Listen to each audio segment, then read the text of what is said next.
Tədqiqatçılar deyir ki, kitab oxumaq stresi azaldır. Mental detoks ifadəsi. Detoks yəni təmizlənmə. İnsan zehni təmizlənmə məşqini edir. Bəli.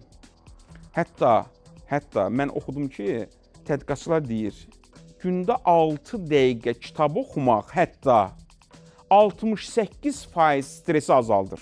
Görün nə qədər vacibdir. Bəli, sığınırsan kitaba. Şəxsən mən özüm buna riayət edirəm. Nə vaxt biraz qanım qaradır, nə vaxt biraz sıxılıram, kitab oxuyuram.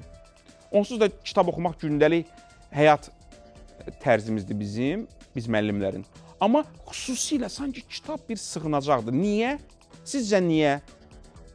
Ona görə ki, əzizim, sanki sən o pərişan halını kitabın müəllifinə təqdim edirsən. Sanki bir müdrik adam oturub orada, bir müdrik şəxsiyyət, əxlaq müəllimi, psixoloq, müdrik insan.